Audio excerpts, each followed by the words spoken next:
Spokane, they didn't go to camp, but it wasn't easy. People wore buttons that said, that they weren't Japanese. They rationed. They took their radios, their cameras. When I opened up my box that was at my auntie's house after she passed away, it was things that were my grandmother's.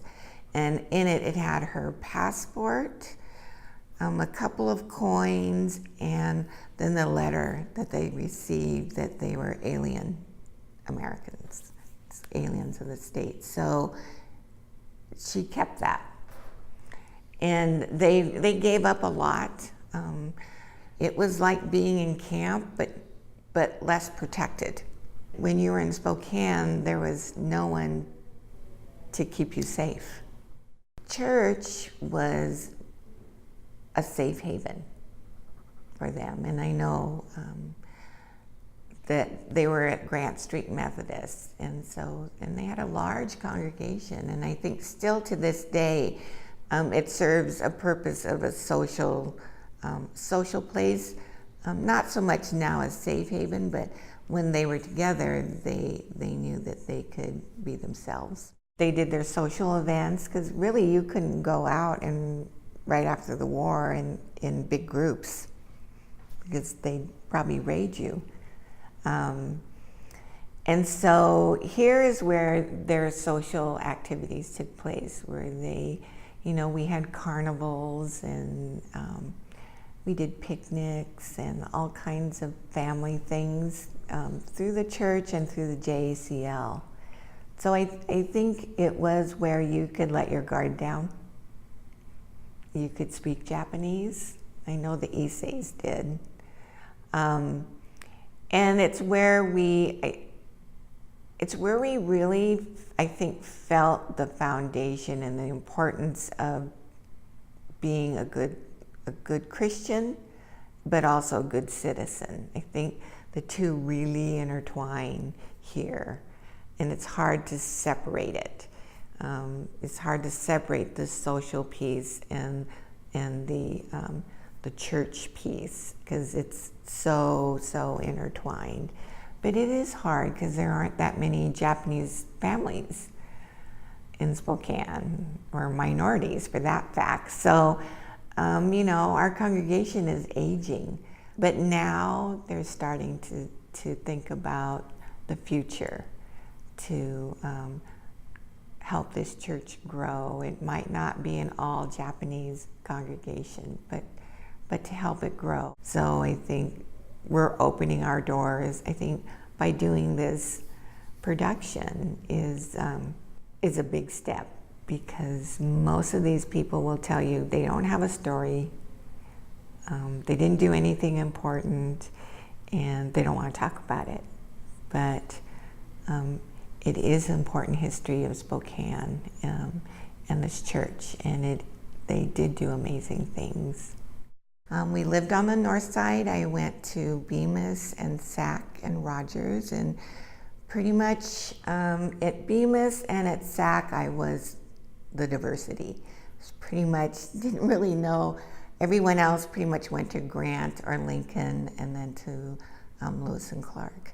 So my generation, if we learned Japanese, it was at Lewis and Clark High School with Mrs. Matsumoto as a foreign language, which just seems it's really interesting. I mean, but most of us still don't speak Japanese unless we attended Lewis and Clark. So that was an interesting piece.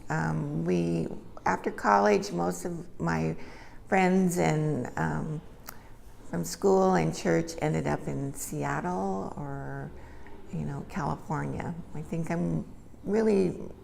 very few of us came back to Spokane. So I attended the University of Washington, and I was actually a cheerleader there. So I think there's an article. I think it was rare to have an Asian.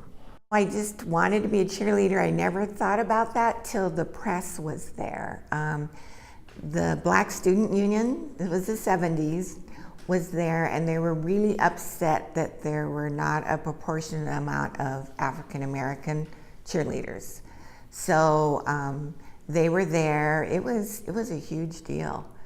Reporters were there, and they did pick 2 African American cheerleaders, and then they picked me. And so I think one of the reporters asked me, "Do you think you got it because you were Asian or Japanese?" And I said, "Maybe so, I don't know, but what I do know is that I must have been the best of the Japanese to get picked." I said, "I don't know," but I said, I'm thinking that I did my best. I think I was, as competitive as the rest of them, but if you want to say it's because I'm Japanese, well then I guess I'm the best of the Japanese women who tried out at that time. It's interesting though, because my mom said, "Oh, that's good. Will that affect your studies?" I said, "Of course it will." But so, and I think really we tried to, what they say, we tried to blend in. We tried to be the very best Americans that we could be. Our parents, what they thought was a good citizen, go to school, get good grades, don't make trouble. When it came to be that they would say, "Well, you might get in because you're Japanese," then they upped the ante. Then you had to be really, really good at everything you did so that no one could say you got in because you were Japanese. There was no doubt that we were highly, highly qualified to do what we did. My mom, I don't think there was ever a question, and I think my generation, there was never a question about if you're going to go to college, it's where you're going to go to college. So most of my classmates and friends at church, I think all of us really went to a 4-year university. We were told to do our best, always, to be good. So we did that in school. We were always well behaved. There were a lot of Japanese students there, I would think. A ton. And they were pretty divided. I think they still study in the library on the 3rd floor. And most of the Seattle kids would group together, and they would ask me, and I really I didn't know them, and I wasn't used to seeing that many Japanese people being from Spokane, and they were pretty radical. They were more forward and open and pushing the boundaries, where I wanted to not bend any rule. So sometimes they would call me a banana, yellow on the outside, white on the inside. But I never felt that I was a banana. I always held my heritage very dear, except for the language. But that was what our parents wanted at the time.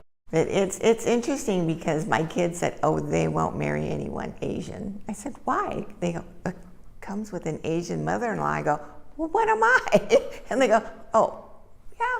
I said, "But it is. I mean, I think I don't think it's a bad thing. I think it's a good thing. I think we grew up with some real strong values that hopefully we passed on to our children.